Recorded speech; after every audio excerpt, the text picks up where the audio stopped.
નમસ્કાર મિત્રો, વિડીયોમાં તમારું સ્વાગત છે। તો મિત્રો, અત્યારે ખૂબ જ મોટી અને દુઃખદ ખબર સામે આવી રહી છે।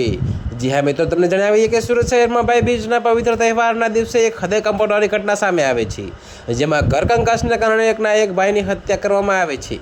તો મિત્રો, સુરતના આઠવા લાઇન્સ વિસ્તારમાં આ ઘટના બની હતી, જ્યાં બંનેવીએ પોતાના શાળાની હત્યા કરી હોવાનું સામે આવ્યું છે।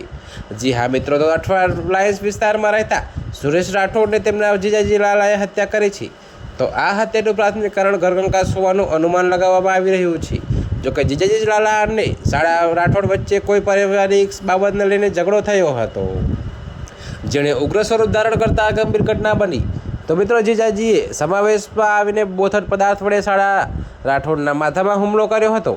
જોકે માથામાં ગંભીર ઈજા થવાને કારણે સુરેશ રાઠોડનું ઘટના સ્થળે જ અથવા તાત્કાલિક સારવાર દરમિયાન મૃત્યુ નીપજ્યું। જોકે મિત્રો, હત્યાની ઘટનાને અંજામ આપ્યા બાદ આરોપી જીજાજી લાલા તુરંત જ ઘટના સ્થળ દોડીને ફરાર થઈ ગયો હતો। તો ઘટનાની જાણ થતાં જ આઠવા લાઇન્સ વિસ્તાર પોલીસનો કાફલો સ્થળ પર પહોંચી ગયો હતો। પોલીસે મૃતદેહનો કબજો લઈને તેને પોસ્ટમોર્ટમ એટલે કે પીએમ માટે હોસ્પિટલ ખસેડ્યો છે। તો પીએમ થયા બાદ મૃતદેહને પરિવારજનોને સોંપવામાં આવશે।